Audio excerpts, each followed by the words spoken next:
ഞങ്ങൾ എടുത്തുകൊണ്ടേയിരിക്കുകയാണ്. അങ്ങനെ ഞാൻ മേലെ ഡ്രസ്സിൻ്റെ സെക്ഷനിൽ ജസ്റ്റ് പോയി നോക്കാൻ വേണ്ടി പോവുകയാണ് ഗൈസ്. ജസ്റ്റ് ഒന്ന് നോക്കാൻ വേണ്ടി പോയി, എടുക്കാമല്ല, ജസ്റ്റ് നോക്കാൻ വേണ്ടി ഡ്രസ്സിൻ്റെ സെക്ഷനിലേക്ക് പോയി. അവിടെ കൂടുതലും ഫെസ്റ്റീവ് കളക്ഷൻസ് ആയിരുന്നു ഉണ്ടായിരുന്നത്. ദീപാവലി ഓഫേഴ്സും അതുപോലെ ദീപാവലി കളക്ഷൻസൊക്കെ കുറേ ഉണ്ടായിരുന്നു. പക്ഷേ എനിക്ക് ഡ്രസ്സിൻ്റെ കാര്യത്തിൽ പേഴ്സണലി ഒരുപാട് ഓഫേഴ്സ് ഉണ്ടെന്ന് തോന്നിയിട്ടില്ല. ഡ്രസ്സ് അല്ലാതെ വേറെ കുറേ സാധനങ്ങൾക്ക് നല്ല ഓഫേഴ്സ് എല്ലാ കാര്യങ്ങളും ഉണ്ടായിരുന്നു. അതുപോലെ എനിക്ക് ഈ ക്യൂട്ട് ലിറ്റിൽ തിങ്സൊക്കെ ഭയങ്കര ഇഷ്ടമാണ് ഗൈസ്. പക്ഷേ ഞാനിതൊന്നും വാങ്ങിച്ചില്ല.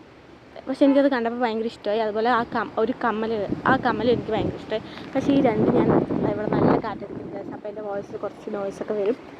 പക്ഷെ അതൊന്നും കാര്യമാക്കണ്ട. അങ്ങനെ ഞാൻ മേലിന്നൊരു ഹെയർ ബ്രഷ് മാത്രം എടുത്തു, ബില്ല് ചെയ്തു, ഞങ്ങൾ പുറത്തേക്ക് ഇറങ്ങി. അപ്പോൾ അത്രയേ ഉള്ളൂ ഇന്നത്തെ ഷോപ്പിംഗ്. പിന്നെ ഞാൻ എൻ്റെ ഫേവറേറ്റ് ഐസ്ക്രീം, എപ്പോൾ ഇവിടെ വന്നാലും ഞാൻ കഴിക്കുന്ന ഒരു ഐസ്ക്രീമാണത്. ആ ഐസ്ക്രീം കഴിച്ച് ഞങ്ങൾ ഇന്നത്തെ ഷോപ്പിംഗ് കഴിഞ്ഞു. തിരിച്ച് വീട്ടിലോട്ട് പോയിക്കൊണ്ടിരിക്കുകയാണ്. അങ്ങനെ എത്ര പെട്ടെന്ന് ഇന്നത്തെ ഒരു സൺഡേ എന്നുള്ളൊരു ദിവസം, ഇത്രയേ ഉള്ളൂ ഗൈസ് എൻ്റെ ഡേ ഇൻ മൈ ലൈഫ്. എൻ്റെ സൺഡേ എത്ര പെട്ടെന്നാണ് പോയത്. കണ്ണടച്ച് തുറക്കുമ്പോഴേക്കും ഒരു സൺഡേ കഴിഞ്ഞു ഗൈസ്. ഇനി എനിക്ക് 6 ദിവസം ഓഫീസിൽ വർക്കിന് പോയി കഴിഞ്ഞാലേ അടുത്ത സൺഡേ വരിക. അടുത്ത സൺഡേക്ക് വേണ്ടി ഞാൻ കാര്യമായിട്ട് വെയിറ്റിംഗ് ആണ് ഗൈസ്. ആ സൺഡേ വരും, അതും കണ്ണടച്ച് തുറക്കുമ്പോഴേക്കും പോകും. അപ്പോൾ ഇത്രയേ ഉള്ളൂ ഗൈസ് എൻ്റെ ഇന്നത്തെ വീഡിയോ. എല്ലാവർക്കും ഇഷ്ടമെങ്കിൽ ലൈക്ക് ചെയ്യണം, ഷെയർ ചെയ്യണം, സബ്സ്ക്രൈബ് ചെയ്ത് സപ്പോർട്ട് ചെയ്യണം.